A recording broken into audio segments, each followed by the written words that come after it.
Welcome to Epic Web3 podcast. My name is Alex. I am CEO and co-founder of Epic Web3. We make professional events for Web3 builders. And my co-host today is Andy, founder of the Rollup, educational and media company in DeFi. Andy? Yeah. What's up, Alex? First one in the books. I'm excited for it. Excited to chat with Felipe about what's going on at Cartesi. I have been in the know a bit, so have some interesting questions. And yeah, good to be here. Exactly. Hi, Felipe. How are you? Hi. Thanks for having me. Super excited to be here. And I'm waiting for the tough questions that Andy is going to send my way. So you're a founding engineer at Cartesi, right? Cartesi is an app-specific rollup protocol with a Linux virtual machine. Is it correct? Yeah, well, I'm not literally a co-founder, but as the co-founder says, I joined early enough that I'm basically a co-founder. So I was the first contributor. I started working with them in 2018. So I'm there since the beginning, since before we were a rollup, actually. Yeah, I read that you started with a marketplace, AI marketplace, something like this, right? Yeah, exactly. So this math professor at a university here in Brazil had this like super cool idea of hosting a AI marketplace on the blockchain. And then he realized that the solution was actually like they could generalize the solution to be general computing instead of just AI. So then we started coming up with the Cartesi idea. So, yeah. Okay. So you kind of pivoted to the building blockchain infrastructure, right? Yeah, basically. So that's I guess it's very similar to the Ethereum idea. Like if you target general computing, then you can build a lot of cool things on top of that. And then AI marketplace, though it has many challenges, right? The interaction between AI and blockchains are always like kind of tough. But the base layer, like the base of Cartesi, can actually be used to build the original idea. So we're actually like working on a superset of the original idea in a sense. Have you also noticed that it looks like there are more successful infrastructure companies in the area than like end user dApps? Is it true now? Yeah, I definitely agree with that, which is somewhat concerning. But I think it makes sense on the state of the industry right now. The tooling and the infrastructure is still quite challenging to interact with, right? So there's a lot of hurdles to actually building a cool, user-friendly, of a nice UX application, right? So most of the applications, they target developers basically, right? Because they require this level of knowledge and so on. So I guess the infrastructure is here to solve that, right? To solve the many issues. But eventually, the infrastructure has to be used for something. Yeah, I was on a pod with Arjun from Connects, and he said in the bear market, every project is basically like an infra project, which is super true because right now we're not fighting for who can attract the most like retail users in a sense, while there are several thousand at least power users in the space, if not closer to like 10,000. Or maybe even more or less. It's more of a protocol to protocol operation standpoint right now. Like one of the biggest elements of kind of success that we've seen in the last couple of months, and from a business point of view, hasn't been like content marketing and just kind of like promo stuff. It's more like how can we access a deep network of teams that we've built over the last couple of years to facilitate basically business development and integrations. And what I'm excited about is we're seeing like these kind of like quote unquote money Legos being built and kind of building these stacks of technology that we didn't quite have in the last run of DeFi that we're going to have now that will support that kind of further growth towards dApps and more users. It's been interesting to see also from like a VC perspective. There's been a lot of VCs going into infra bets because they have a business model, right? That's kind of B2B, or I like to call it P2P, like a protocol to protocol model. So a lot of the dApps I've seen are getting a little bit less interest and traction because of the token-based model in the bear. Whereas I kind of expect that to actually flip once we get kind of more speculation happening where infra isn't exactly as attractive as something that is more of a dApp-based bet with like a business model around speculative activity and tokens and things. So interesting kind of trends happening currently. Yeah, that makes a lot of sense. Like, totally on point. But I feel like one killer app is enough to kickstart a wave of cool applications, right? Someone has to figure out how to get like people, like how to attract the right amount of people, like to have the correct UI and UX and so on. And then once like those hurdles are figured out, I feel like we're gonna have a wave of cool innovation in the app space instead of in the protocol space. So I'm super hopeful for that. Do you think that technically we are already like ready for mass adoption, and we just need this power dApp to come, or we need some more years to build the infrastructure? That's a very interesting question. I think it depends a lot on the kind of application that you're building. So for DeFi applications, for instance, that's where the EVM shine a lot, right? Because as Andy was saying, DeFi is a lot of money, Legos, and composability. So we can do a lot of like cool stuff with DeFi already. Though you do have some scalability issues that are being tackled by many protocols, Cartesi included.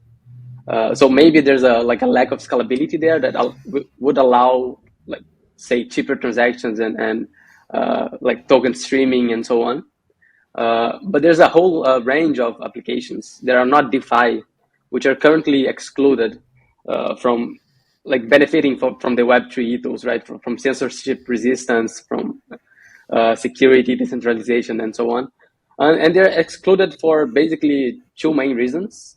The first one is that they cannot afford, right? Like if you're running a DeFi application, then it's like usually capital intensive.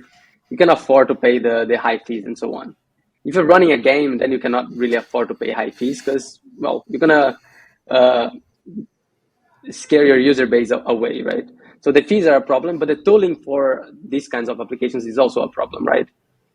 So we have this interesting example that we used on an article that we wrote a while ago, which is about topology, right?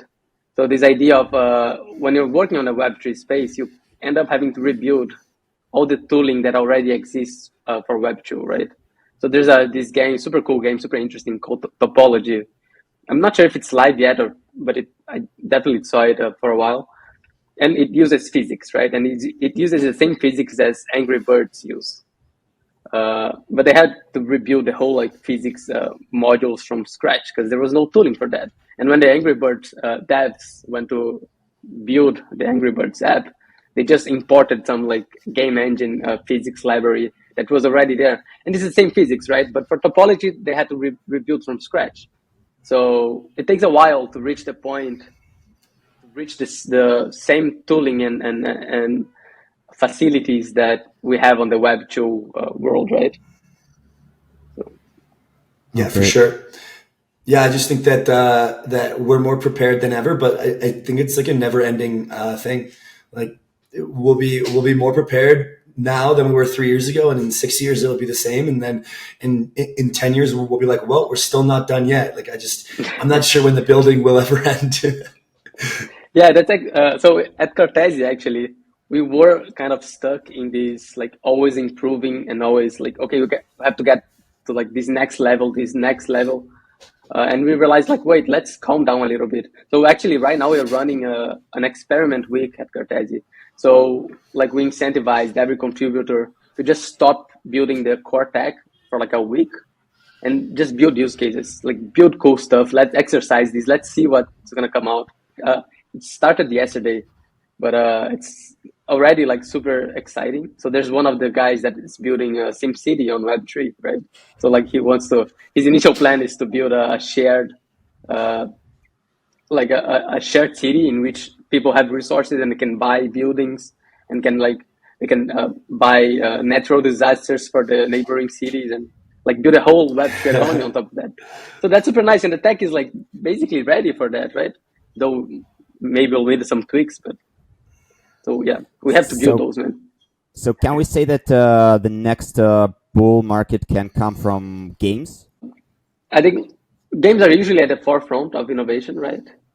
Gamers are very passionate about what they do, and game is actually one of the verticals that Web3 allows some very nice innovation, right? So I hope so.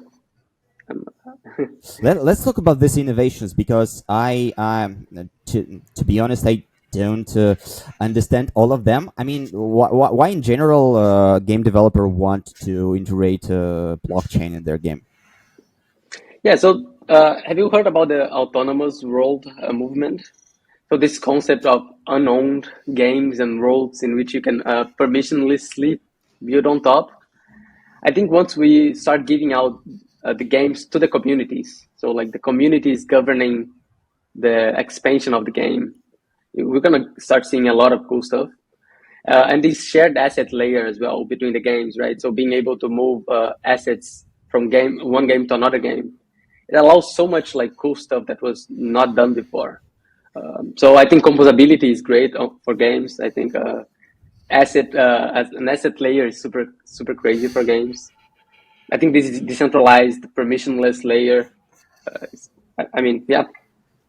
Yeah. Okay. When you say composability for games, to me, like the use case for like an app specific rollup like Cartesi or kind of like a layer 3 on top of a layer 2 is can kind of be in like this isolated execution environment, right? So to me, where I see games is like on these layers to the nth power of some sort of execution layer that is like Ethereum or Cartesi or whomever, right? These games have customizable parameters. They're basically isolated in the sense that the gamers come to this place specifically for a game, kind of like when you put a game in your Xbox or download one, you just go to that game's kind of software and server, if you will. So composability to me is actually not something that I think of when it comes to games, because when it comes to choosing to be deployed on a general purpose rollup or an app specific, to me, composability is probably like one of the biggest things, right? So if I'm a DeFi app, I need to be around a Uniswap and a lending market and an on or off ramp and a perp stacks and all these things to facilitate yield and different kind of strategies, if you will. But for a game, to me, it's like you don't really need all of that. Players usually just go right there, and then if they do need to basically have some in-game asset or financial gain, they can kind of take that and bridge it back to the general purpose layer where that financial value is then attributed. So am I thinking about this correctly, or how are you seeing composability then when it comes to these app-specific rollups? I think this kind of takes us into the next realm of this convo. Yeah, sure. So like that's a very good catch. When I said composability, I meant like a shared asset layer in which you can move assets between games, and also composability in the sense that you can extend the game without permission, right? So like if I'm running an RPG, someone can come in and just like propose a fork of that RPG with new features and attract the player base. And that fork can actually interact with the base layer of the game, just like Dark Forest or like autonomous worlds. They do that. But you're totally right in which composability for DeFi is not the same composability for games, right? It makes no sense to like have a car in, I don't know, in your World of Warcraft game, right? It's like you don't need games to talk to each other that often, but you do benefit a lot from a shared asset layer. So I think that's actually the bet on application specific rollups. So EVM is great for a shared layer. Like it's very like secure and very safe, and applications can talk to each other very seamlessly. But there's a very high price to pay for that. So the bet with app specific is that you get a lot of customizability. You lose composability, right? Because once you have to go back to the layers, there's a protocol to respect. You have the challenge period and so on. Sometimes you have to rely on liquidity providers, etc., etc. But there's a whole like class of applications that don't need to talk to the external world that often. And I'd even argue that some DeFi applications would be like that as well, right? So if you think of like an exchange, a centralized exchange, the centralized exchange is complex enough that it contains trading and loans and futures and a bunch of pairs and all these extra features that bundle together quite nicely with a centralized exchange. You cannot have that on a decentralized exchange at the moment, just because you're very limited in what you can build. You have to optimize for gas costs, and et cetera, et cetera. So the DeFi decentralized exchanges, they rely a lot on composability. But as you grow, like the allowed complexity on your applications, then you start to have these like self-contained and like applications that actually tackle like all the related features, stacking other stuff on top. You can just have a normal exchange, but decentralized. So, yeah. I mean, DYDX is a really good example, even though that they're on Cosmos app chain. I think perp dexes and games, and I wrote about this like last week. I think those are the two biggest use cases for app-specific rollups. But can you enlighten us on some other ones that you think maybe would accept the trade-off of less composability, but basically better functionality in an isolated environment? yeah, sure. I think like these big DeFi projects are one of them. The exchanges, as you're saying, games are one of them, but like social network is also one of them, right? So like you don't need composability for like creating a cool economy on top of a social network that actually rewards users for like writing content or reviewing content. So I think when you look at the Web2 world, most applications don't require a lot of composability, right? They do require like the ability to move assets in between, right? So that's why you have like credit cards. So you can use the same credit card to pay, I don't know, your Twitter subscription or your X subscription and your, I don't know, your paid Tinder account. Like it's the same credit card. They don't actually talk to each other, right? By the way, I don't have a Tinder account and just... I do. Nice. Okay. Tinder Gold, baby, Colombia. So actually, like most applications like that, if you have an infrastructure that is like complex enough and encompassing enough, you can have these like complete applications, and then composability falls into the priority list.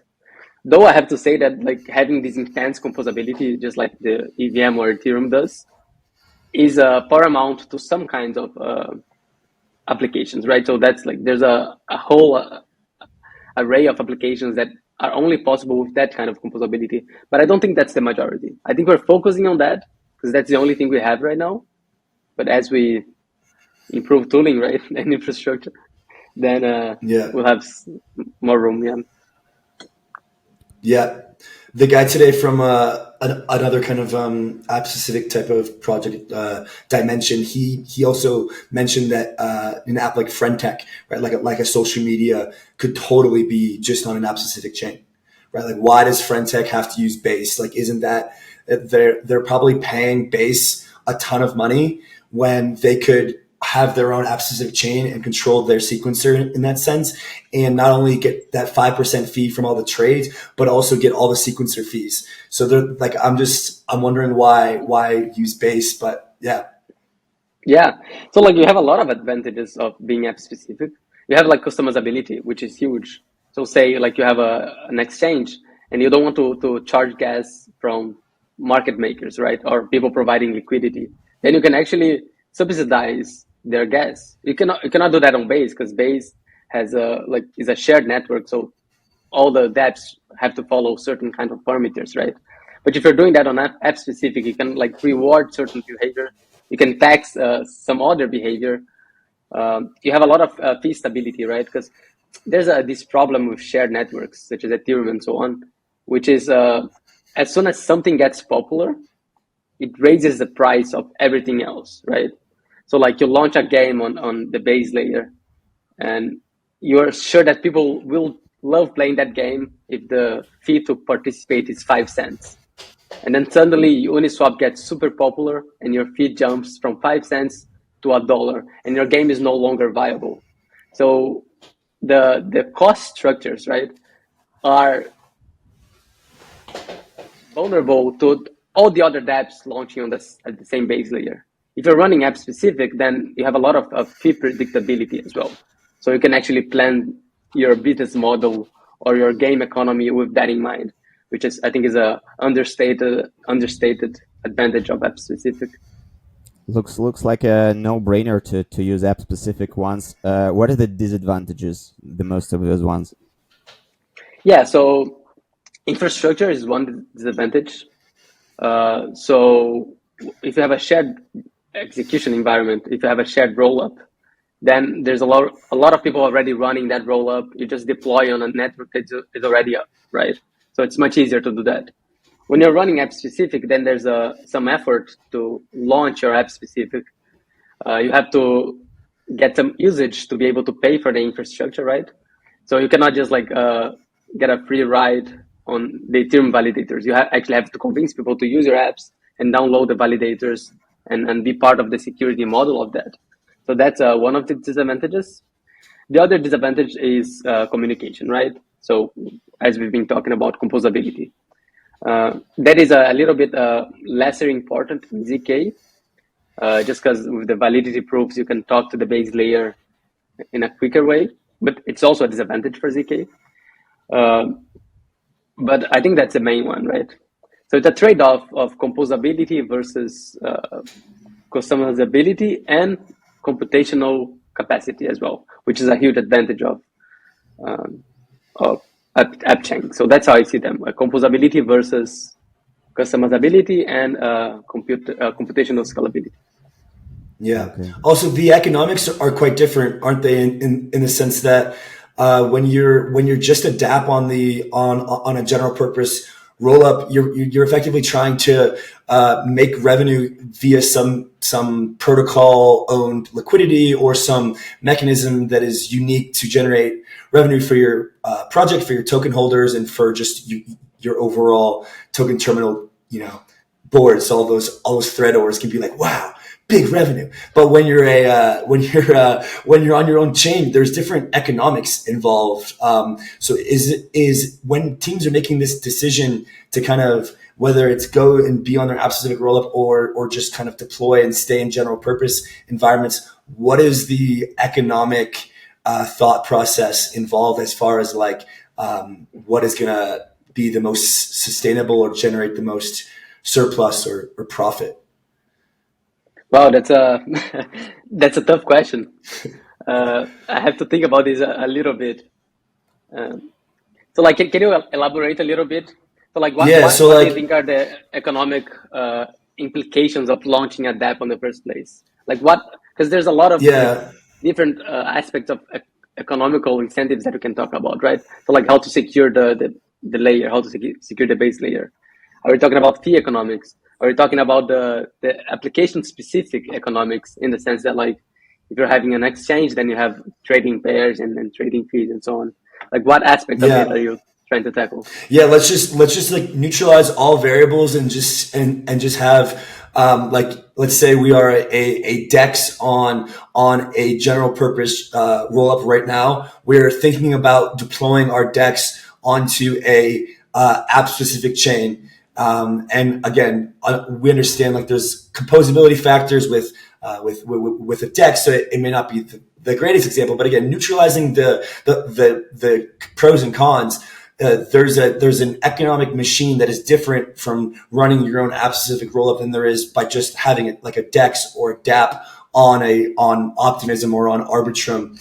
And I'm just curious, like, if teams that are sitting on general purpose rollups right now are thinking about if there's an economic advantage to going and launching their DApp on an app specific rollup. Yeah, so I think like I'd recommend for those teams that have a lot of usage, like on their like their applications on general purpose shared layers, to go on like something like Etherscan and check how much gas they're spending, right? Because when you're these shared layers and you're paying for gas, then you're bidding for that gas against all the other protocols, right? So these like huge gas spender projects, if they were on app specific rollups, they'd be charging much less from their users than they're charging on their current setup. So I think that's one of the economics. And then you have to weigh that against the trade-off of like, how often do people leave your exchange? Are people leaving their assets there to trade, or are they going in and out just to like use some other protocol? Because if they're going in and out to use some other protocol, then there's a huge cost associated with going in and out. Well, not huge, but it's an extra cost associated with going in and out when you're using an app chain. So I think that's it's all about the amount of interactions that you need with the other applications. Yeah, but like for an exchange, for me, like at least these huge exchanges, it makes so much sense for them to be app specific, just because like you can have order books, you can have like all the normal stuff that these outside exchanges do, right? Like these different trading orders and these types of strategies and futures and leverages and so on. And you can like subsidize interactions that help the ecosystem, right? So like maybe you don't charge for deposits, you just charge for withdrawals, right? That's something that you don't have the option of doing when you are when you have to conform to these rules of these shared protocols, right? Plus, I think another interesting aspect of app chains is the flexibility of choosing your own stack, right? So when you're on layer one, every decision that you make, it impacts the entirety of the layer one ecosystem, right? So when Ethereum is thinking about data availability, for instance, if they choose a centralized solution for data availability, they're centralizing the entire ecosystem because the L1 and all the bases on top of that. So you have to be very careful of those choices, right? But if I'm running a game on an app-specific rollup, maybe I don't need the same level of decentralization or security that a decentralized exchange needs. So maybe I can use a different data availability protocol with less, like a little bit worse trust assumptions. But then you could do that, right? So you can run your app-specific chain with a different data availability layer, and you don't have to convince anyone to do that. And you're not putting everyone else at risk. So that also opens up a lot of the use cases. How do you see the future of the layer 2 landscape? So there are dozens of different solutions now, app specific, shared rollups, ZK, optimistic, everything. And how many layer 2 solutions we actually need, and how many are going to survive? What do you think? Wow. So I think if the solutions are different enough, then I think there's room for everyone. So like ZK solutions, for instance, ZK EVMs, I'm a huge fan of that. I think they improve a lot. The like ZK rollups for EVM, I think they're great.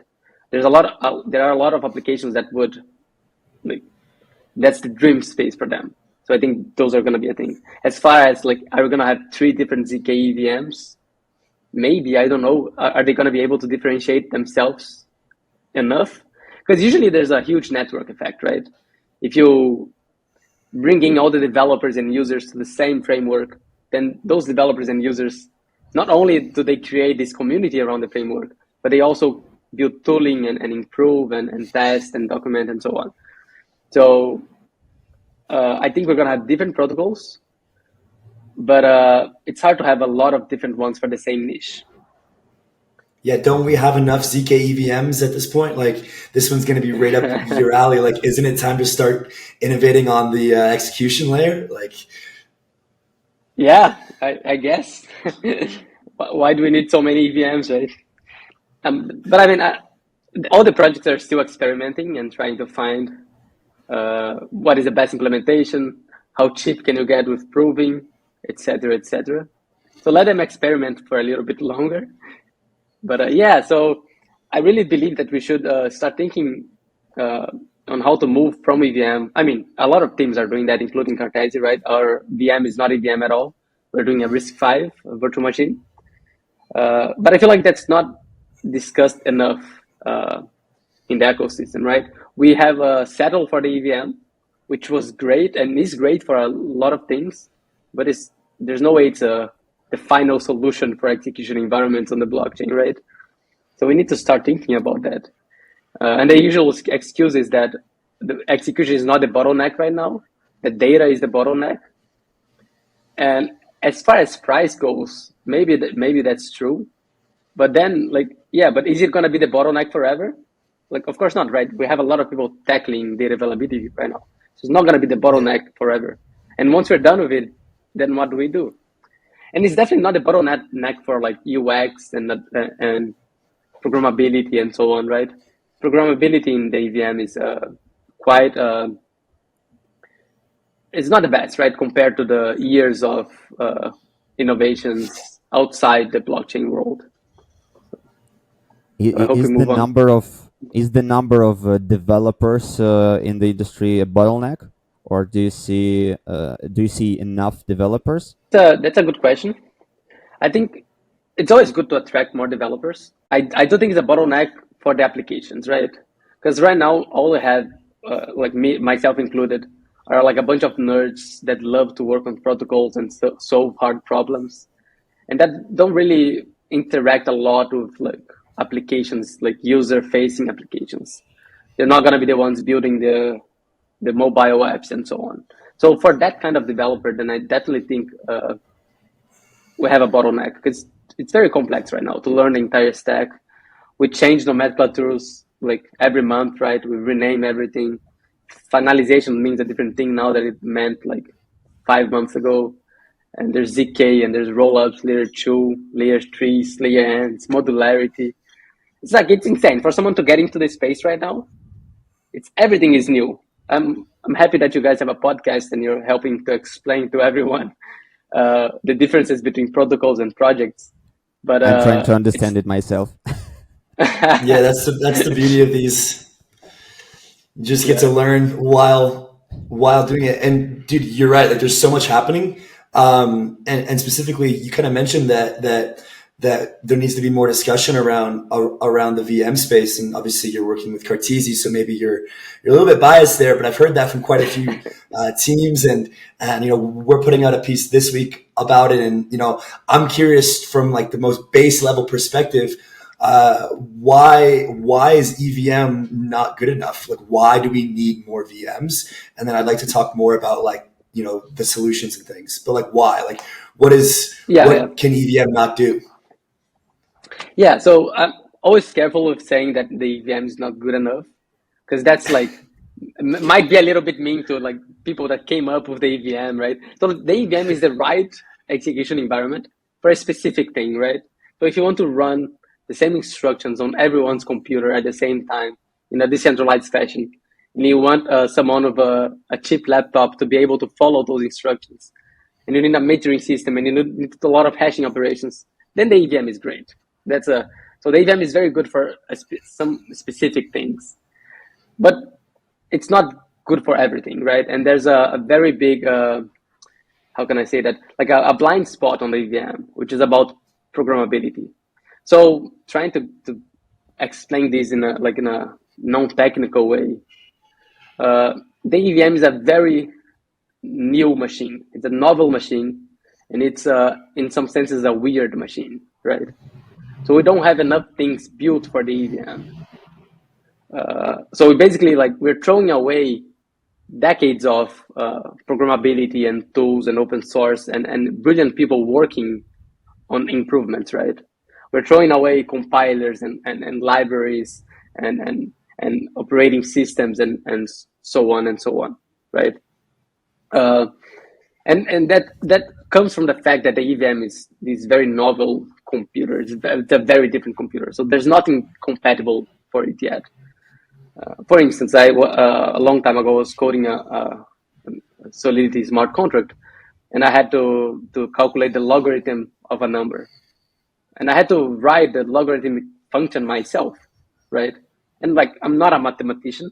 Well, I do know how logs work, right? But I never thought that I would have to code one, right? Usually I just go like, I don't know, like numpy dot log, right? I import a library that was built by someone and it was optimized for thousands of years, not thousands of years, of course, but like optimized and battle tested and so on. And I just import that. And the fact that I had to code it myself is not only a huge burden, a hassle, because now instead of coding my application, I'm coding this mathematical library. But it's also a very big security risk, right? Because I had never done this before, and there's a bunch of implementations already out there. Why am I rebuilding the wheel? So basically, when you're doing the EVM, you have to rebuild the wheel every time. Which also an example on the Viper exploit that happened a few months ago. I'm not sure when actually, but well, I actually didn't read in depth about it. But from the headlines that I saw, it seemed like it was a bug on the compiler of Viper, right? So every time you use something new, that's a huge security risk. Instead of using like GCC, right, or like the age-old compilers, I'm sorry if I'm going too deep in the tech. It's great. It's great. Yeah, summing it up, the EVM is very new, so there's like not a lot of tooling for it. And when you go to these more old school, or like not even old school, but more compatible execution environments. So for instance, RISC-V, which is what we chose, you can basically boot up an operating system. So you have Linux on that machine. And that means that you can import like all the libraries of like Rust or Python, and you can have a file system. So like for free, you get these years of knowledge and compatibility. It's much easier to build stuff when you have that, right? Do you see that it helps you to attract more developers from Web2 world? Definitely, yeah.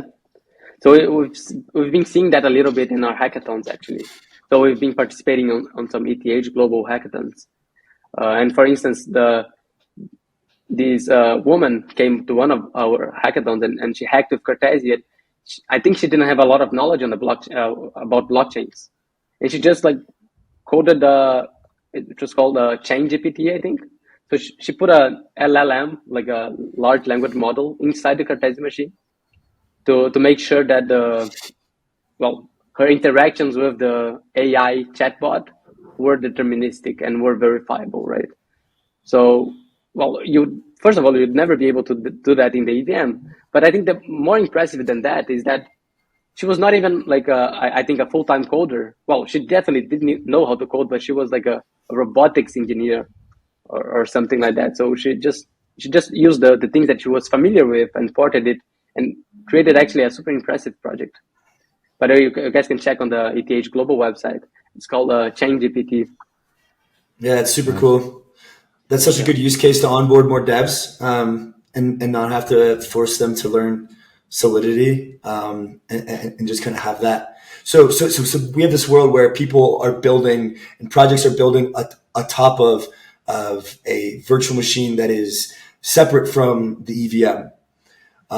So you've got Cartesi with a bunch of app-specific rollups on top of the RISC-V VM, which is then, is that Cartesi VM also talking to like the movement VM and the fuel VM and the EVM, or like how is that going to like interoperate with each other? Like what is the, I guess, trade-off or interoperability concern of getting away from EVM?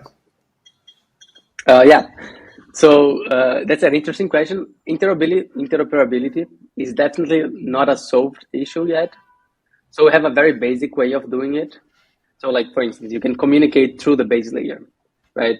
So Cartesi applications, you can emit what we call vouchers, which are basically like layer one messages.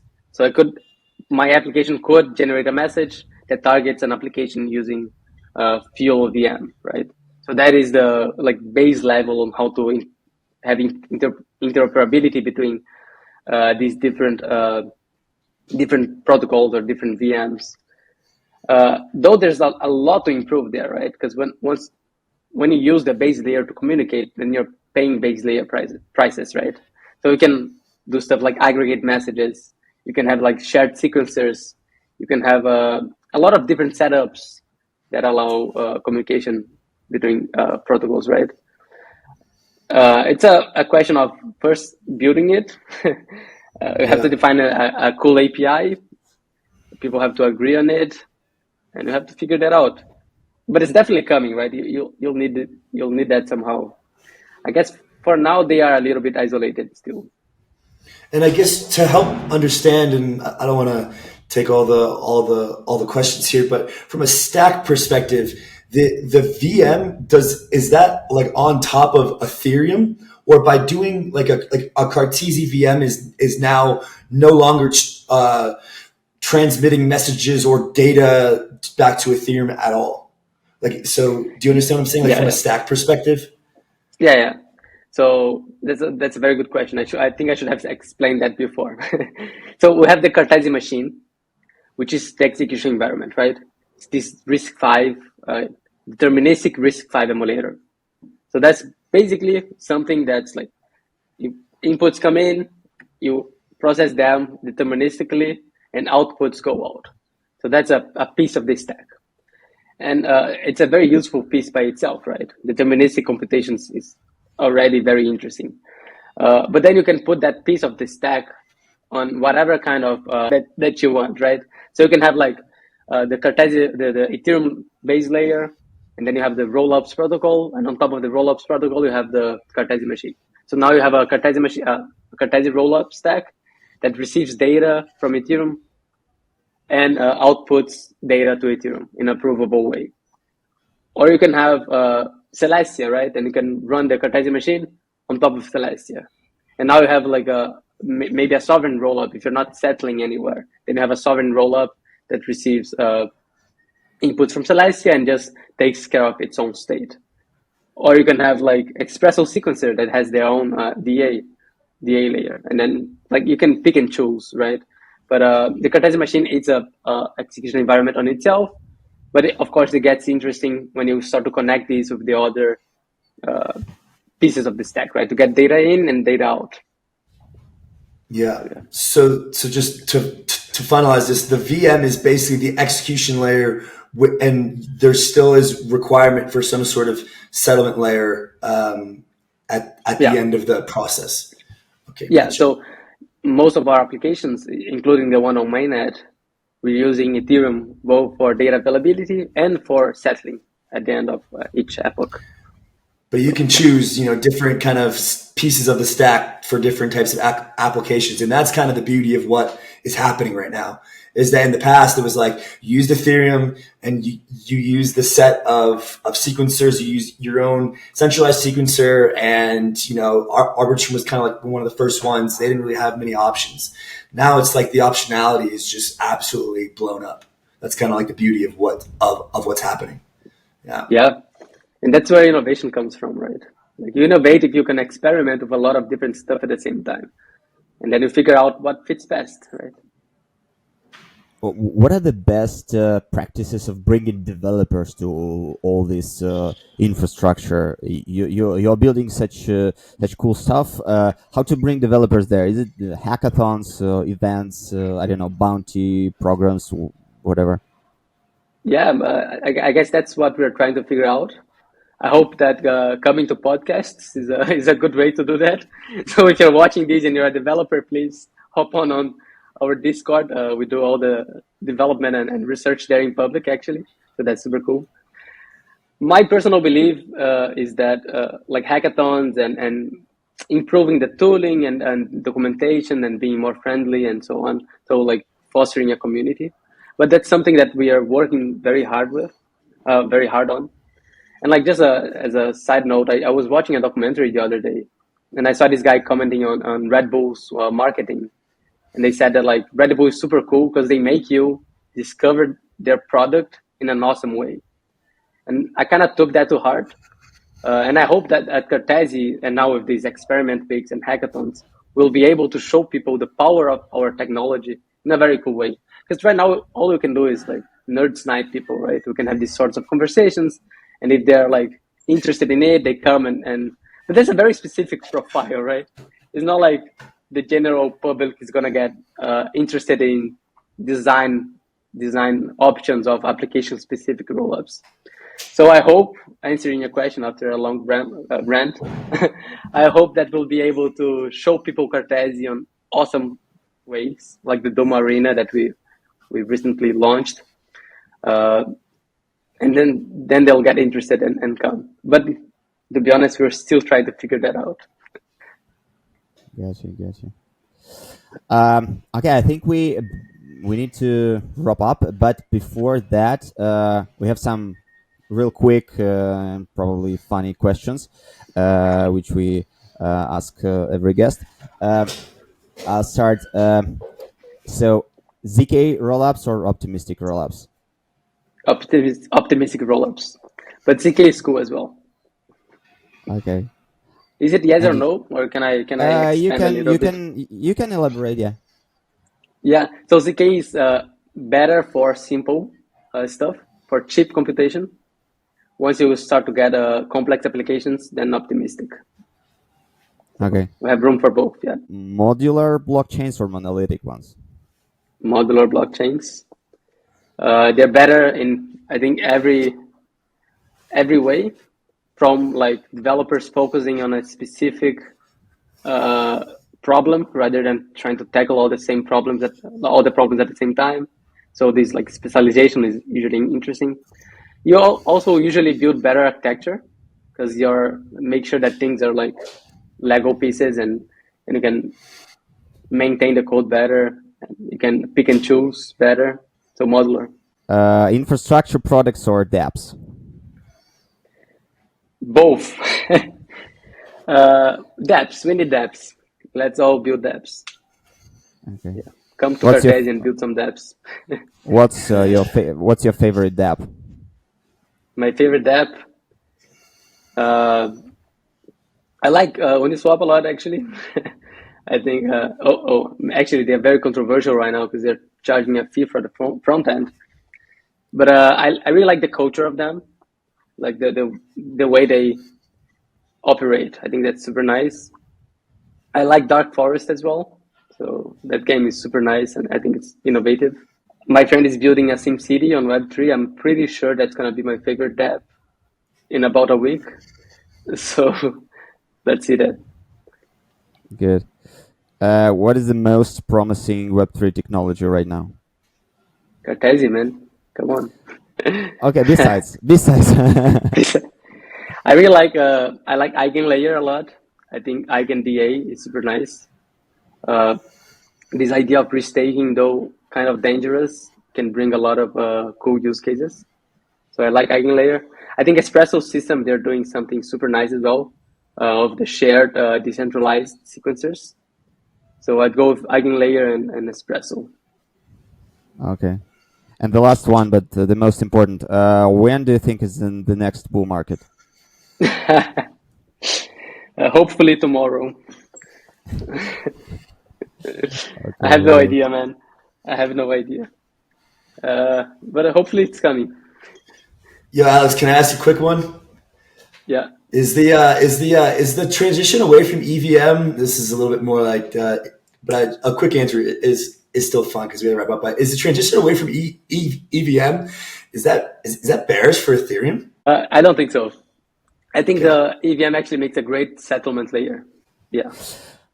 Great. Felipe, thank you so much for being with us. It was a very nice conversation. I even understood something from it. I'm developing. Yeah. Thank you so much. Thank you so much, Andy, for co-hosting this. I hope it will be more than one episode together. And yeah, that's it, I think. Thank you for having me. It was a pleasure. Thanks, Felipe.